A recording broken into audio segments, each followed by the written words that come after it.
اللہ کے نبی صلی اللہ علیہ وسلم طائف گئے اور طائف کا واقعہ سب سے یعنی آپ کے لیے تکلیف دینے والا واقعہ آپ کی زندگی میں اگر کوئی ہے تو طائف کا واقعہ ہے. سب سے زیادہ تکلیف آپ کو اس سفر میں ہوئی.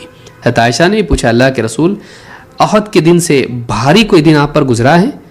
کہا کہ ہاں وہی ہے طائف کا دن آپ نے ذکر کیا. آپ صلی اللہ علیہ وسلم سرداروں کے پاس گئے, انہیں دعوت پیش کی. کسی سردار نے طائف کے آپ کی دعوت کو قبول نہیں کیا.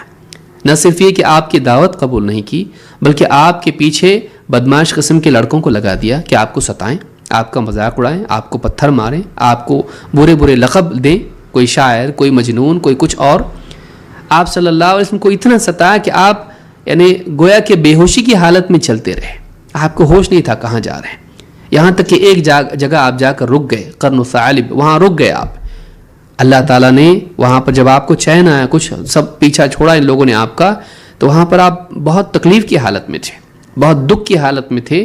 وہاں پیچھے ابو طالب کا بھی انتقال ہو گیا ہے, جو ساتھ دینے والے تھے, آپ کی چہیتی بیوی جنہوں نے آپ کا ساتھ بھی دیا اور اتنی محبت آپ سے کرتی تھیں, آپ ان سے محبت کرتے تھے, حضرت خدیجہ رضی اللہ تعالیٰ عنہ, ان کا بھی انتقال ہو چکا ہے. اس غم کی حالت میں آپ دعوت دینے کے لیے طائف گئے تھے. وہاں اس طرح کا سلوک ہوا تو آپ کو اور زیادہ تکلیف ہوئی. اس وقت میں اللہ رب العالمین کو بھی غصہ آیا. اللہ تعالیٰ نے جبریل کو بھیجا. جبریل نے آواز دی, کہا اللہ کے رسول یہ فرشتہ ہے, یہ اللہ تعالیٰ نے آپ کے لیے بھیجا ہے, اور یہ ملک الجبال ہے, پہاڑوں کا فرشتہ ہے. آپ نے سر اٹھا کے دیکھا تو بادلوں میں آپ کو جبریل اور وہ فرشتہ دکھائی دیا. فرشتے نے کہا کہ آپ حکم دیجئے, اگر آپ حکم دے دیں تو ان دونوں پہاڑیوں کے بیچ میں ان لوگوں کو میں پیس کے رکھ دیتا ہوں. جبریل نے کہا اللہ کے رسول اللہ نے سب سنا, آپ نے جو دعوت دی, انہوں نے جو جواب دیا, اللہ نے اس کو سنا. اب یہ فرشتہ ہے, آپ جو حکم دیں یہ وہ کرے گا. فرشتے نے کہا آپ حکم دیجئے, اگر آپ حکم دیتے ہیں تو انہیں ان دونوں پہاڑیوں کے درمیان میں پیس کے رکھ دوں گا. اللہ کے نبی صلی اللہ علیہ وسلم نے اس وقت میں ان لوگوں سے انتقام نہیں لیا جنہوں نے آپ کو ستایا تھا, کیونکہ آپ نبی رحمت تھے. آپ لوگوں کی ہدایت اور نجات کے لیے آئے تھے.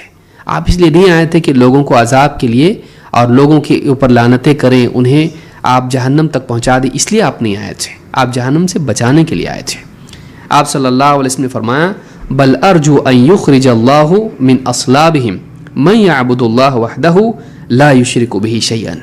آپ نے کہا نہیں, ان کو پیسنے کی ضرورت نہیں ہے, ان کو ختم کرنے کی ضرورت نہیں ہے عذاب کے ذریعے سے, بلکہ میں اللہ سے امید رکھتا ہوں کہ اگر یہ نہیں مانتے تو کم از کم اللہ تعالیٰ ان کی نسل میں ایسے لوگوں کو پیدا کرے گا جو ایک اللہ کی عبادت کریں گے اور اس کے ساتھ کسی کو شریک نہیں کریں گے. داعی کا مزاج یہ ہونا چاہیے کہ اگر ایک نسل نہیں مانتی ہے تو اللہ سے امید باندھے, مایوس نہیں ہو. یہ نہیں تو ان کی اولاد مانے گی, یہ ختم ہو گئے تو اولاد ہی نہیں, یہ اگر باقی رہے تو ان کی اولاد میں امید کرتا ہوں کہ آج نہیں تو کل لوگ مانیں گے. تو داعی کی یہ اوصاف میں سے نبی صلی اللہ علیہ وسلم کی سیرت میں سے یہ ایک اسوہ ہم کو ملتا ہے, ایک اصول ملتا ہے کہ داعی نا امید نہیں ہوتا ہے, بلکہ آج نہیں تو کل مانے گا, ابھی نہیں تو اگلے دن مانے گا, کسی اور سال بعد مانے گا, کبھی نہ کبھی مانے گا. ہم امید نہیں چھوڑیں, اور اگر یہ نہیں مانتا ہے تب بھی اللہ سے امید رکھے, یہ نہیں تو کم سے کم اس کی اولاد مانے گی. یہ امید اس کو دعوت کے میدان میں باقی رہنے پر مجبور کرتی ہے. لیکن بہت سارے داعی امید کھو دیتے ہیں, کچھ نہیں ہوگا, لوگ نہیں سدھرنے والے, دعوت چھوڑ کے کسی اور میدان میں لگ جاتے ہیں. آدمی دعوت کیوں چھوڑ دیتا ہے؟ بہت سارے اسباب ہیں. ایک سبب اس کا یہ بھی ہے کہ وہ لوگوں سے نا امید ہو جاتا ہے. اللہ کے رسول صلی اللہ علیہ وسلم کی سیرت سے ہم کو یہ سبق ملتا ہے کہ داعی نا امید نہیں ہوتا ہے. اس حدیث کو امام البخاری مسلم دونوں نے روایت کیا ہے.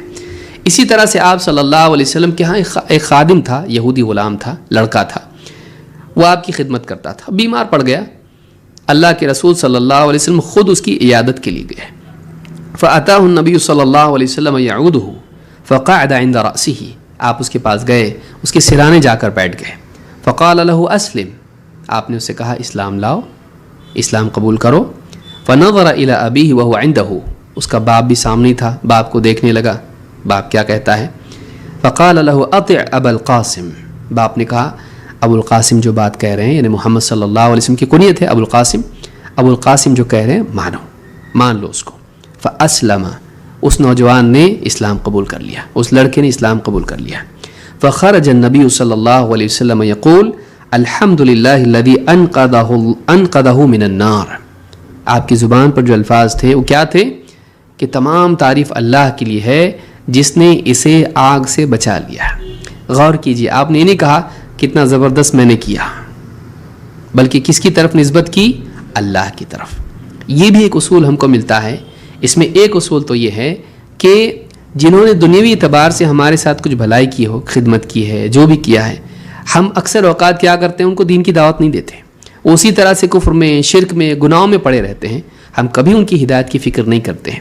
دنیا میں ان سے فائدہ اٹھا لیتے ہیں، لیکن ان کی آخرت کے بارے میں ہم ان کو فائدہ نہیں پہنچاتے ہیں. آپ صلی اللہ علیہ وسلم کو جب معلوم ہو کہ وہ بیمار ہے، ہو سکتا ہے مر جائے، اور شاید ایسا ہی وقت ہوگا، آپ اس وقت گئے، عیادت کے لیے گئے، اور آپ نے اس کو دعوت دی، اسلام کی دعوت دی. اسلام اس نے قبول بھی کر لیا. اسلام یہودی بہت مشکل ماننا، لیکن آپ نے دعوت پیش کر دی. مانے نہیں مانے، اس نے مان لیا. آپ جب باہر نکلے تو آپ نے کہا دیکھو میرا کمال کتنا ہے، میں نے دعوت دی اور اس نے مان لیا. بولتے ہی مان لیا، یہ میری طاقت ہے، یہ میرا علم ہے، یہ میری صلاحیت ہے.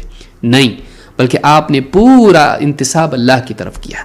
تمام تعریف اللہ کے لیے ہے جس نے اسے آگ سے بچا لیا. تو اس میں معلوم ہوتا ہے کہ لوگوں کی ہدایت پر دائی کو خوشی ہو اور وہ کریڈٹ لینے کی کوشش نہ کرے. میرے ہاتھ پہ اتنے مسلمان ہوئے، میں نے اتنے لوگوں کو ہدایت دی، یہ سب شیطانی کام ہے. نہیں، بلکہ مومن کو چاہیے کہ وہ نبوی راستے پر چلے اور اپنے کام کا کریڈٹ یا اپنے کام کا انتساب اللہ کی طرف کرے. اللہ کی توفیق سے ہوا. اسی لیے اللہ تعالیٰ نے جب سورہ اذا جاء نصر اللہ نازل کی تو اللہ نے کیا فرمایا؟ فسبح بحمد ربک واستغفرہ. اے نبی، آپ پاکی اللہ کی بیان کریں، حمد اللہ کی بیان کیجئے، اپنے لیے آپ استغفار کیجئے. داعی کا یہ مزاج ہونا چاہیے. میرے کام میں کوئی عیب نہیں، ایسا نہیں، میرے کام میں عیب تھا. پاک تو اللہ ہے، ہر عیب سے پاک. میرا کام کچا کام ہے اور میرا کام تعریف کے لائق. میں نے کون سا بڑا کارنامہ کیا؟ تعریف کے لائق تو اللہ ہے. اور واستغفروا، میرے لیے کیا ہے؟ میرے لیے اللہ سے استغفار ہے کہ اللہ میرے سے کوئی کوتاہی ہوئی ہو تو معاف کرتے ہیں. بڑے سے بڑے کارنامے کے بعد بھی دائی کے مزاج میں ہونا چاہیے کہ وہ اللہ سے استغفار کریں. تو یہاں پر یہ اصول بھی ہم کو ملتا ہے جو آپ کی زندگی سے ثابت شدہ اصول ہے. اس کو امام البخاری نے کتاب الجنائز میں ذکر کیا ہے. ایک آدمی ایک سفر میں اللہ کے رسول صلی اللہ علیہ وسلم تھے. وقت بہت کم ہے اس لیے بہت اختصار سے ذکر کر رہا ہوں. بہت باتیں اس پہ کی جا سکتی ہیں. ایک روایت جو ہے، ایک واقعہ بہت بڑا ہے. ایک سفر میں اللہ کے رسول صلی اللہ علیہ وسلم صحابہ کے ساتھ تھے. تو ایک مشرک جو ہے طاق میں تھا، پیچھے لگا ہوا تھا سفر میں کہ کہیں موقع مل جائے اللہ کے نبی صلی اللہ علیہ وسلم کو قتل کر دے، نعوذ باللہ. تو صحابہ کی عادت تھی کہ پڑاؤ ڈالتے تھے تو ایک پیڑ اللہ کے نبی صلی اللہ علیہ وسلم کے لیے چھوڑ دیتے تھے، سایہ دار پیڑ، تاکہ آپ آرام کریں. صحابہ بہت خیال رکھتے تھے اللہ کے نبی صلی اللہ علیہ وسلم کا. بدقسمتی سے آج ہم علماء کا خیال اتنا نہیں رکھتے ہیں کیونکہ انبیاء کے وارث علماء ہیں.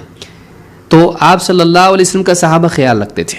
ایک پیڑ چھوڑ دیا آپ کے لیے، آپ نے اپنی تلوار پیڑ پہ لٹکائی اس کی شاخ سے اور آپ آرام کرنے کے لیے سو گئے. آپ کی آنکھ لگی، صحابہ بھی اپنی اپنی جگہوں پر چلے گئے اور آرام میں تھوڑی دیر کے لیے آرام کے لیے ٹھہر گئے. اللہ کے نبی صلی اللہ علیہ وسلم کو سوتا ہوا دیکھ کر وہ مشرک چپ کے آپ کے پیڑ کے پاس آیا اور آپ کی تلوار اس شاخ سے اتاری. آپ کو آواز سنائی دی، کھڑبڑاہٹ سن کے آپ کی آنکھ کھل گئی. آپ نے دیکھا کہ آپ کی تلوار اس مشرک کے ہاتھ میں ہے. جب اس نے دیکھا کہ آپ بیدار ہو گئے ہیں تو پوچھا تم ہی محمد ہو؟ آپ نے کہا ہاں. کہا ڈر لگ رہا ہے؟ تلوار دکھا کے کہا ڈر لگ رہا ہے؟ آپ نے کہا نہیں. کہا کون بچائے گا مجھ سے؟ آپ نے کہا اللہ. یہ جملہ آپ کا سنا اس نے تو اس پر ایک ہیبت طاری ہو گئی. آپ کا یقین، آپ کا توکل، آپ کا بولنے کا انداز، آپ صلی اللہ علیہ وسلم کی شخصیت، آپ کا نہیں ڈرنا اس کے لیے ڈر کا ذریعہ بن گیا. اس کے ہاتھ سے تلوار چھوٹ کے گر گئی. اس کے ہاتھ تلوار کو نبی کی تلوار ہے بھائی، وہ گر گئی ہاتھ سے. اللہ کے نبی صلی اللہ علیہ وسلم نے دیکھا، آپ نے وہ تلوار خود اٹھائی. کہ تجھ کو مجھ سے کون بچائے گا؟ کہا کہ مجھ پہ کن خیر آخذن یا کن کخیر آخذن، کہ آپ بہتر قابو پانے والے بنیے. یعنی آپ ان لوگوں کی بہادروں کی طرح بنیے جو اپنے دشمن پر قابو پانے کے بعد اس کو چھوڑ دیتے ہیں، معاف کر دیتے ہیں. آپ نے اس وقت میں کیا کیا؟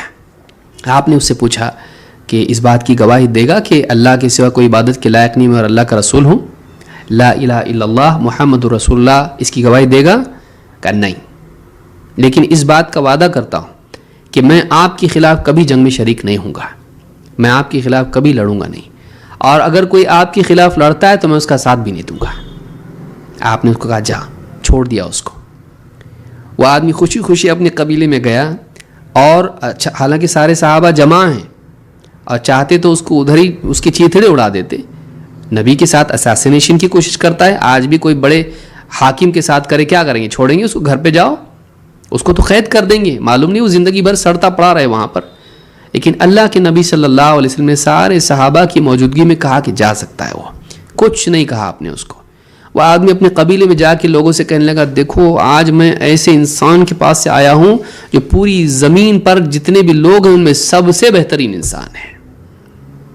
آپ نے اپنے اخلاق کے ذریعے سے اس پر یہ اثر چھوڑا۔ شرم آنی چاہیے ان لوگوں کو جو کہتے ہیں کہ اسلام تلوار کے زور پہ پھیلا، اگر پھیلتا تو آپ اسے منوائے بغیر نہیں چھوڑتے۔ اللہ کے نبی صلی اللہ علیہ وسلم نے اس کو چھوڑا، اس نے کہا میں اسلام قبول نہیں کروں گا۔ کیوں؟ اس لیے کہ ان کو بھی معلوم تھا اسلام میں زور زبردستی نہیں ہے، یہ مجھ کو زبردستی نہیں منوا سکتے ہیں، لہٰذا آپ نے اس کو چھوڑ دیا۔ آپ چاہتے تو اس کو قتل کر سکتے تھے، کیونکہ اس نے جرم کیا بھی تھا اتنا کہ وہ قتل کرنے والا تھا، پوٹینشلی وہ کلر تھا، لیکن آپ نے پھر بھی چھوڑ دیا۔ لیکن آپ نے اس موقع پر اس کو دعوت بھی دی، اس نے قبول نہیں کی، پھر بھی آپ نے چھوڑ دیا اس کو۔ اس میں کئی باتیں معلوم ہوتی ہیں، وہ یہ کہ انسان کو چاہیے کہ دعوت کا موقع ضائع نہ کرے، اور آپ صلی اللہ علیہ وسلم نے دعوت میں زبردستی نہیں کی۔ یہاں یہ معلوم ہوتا ہے کہ لوگوں کو زبردستی منوانا اسلام کا طریقہ نہیں ہے۔ آپ کے ہاتھ میں تلوار تھی، لیکن آپ نے اس کے سر پہ یا گلے پر تلوار رکھ کے نہیں کہا پڑھ کلمہ، نہیں کہا آپ نے، بلکہ آپ نے اس کو پوچھا مانے گا؟ کہا نہیں، تو پھر چھوڑ دیا اس کو۔ کیونکہ اسلام قبول کرنا آدمی کے دل میں اس کا اپنا عمل ہے، وہ زبردستی نہیں کیا جا سکتا، اللہ نے دل کو بنایا بھی نہیں ایسا۔ تو اس حدیث کو امام بخاری اور مسلم دونوں نے روایت کیا ہے۔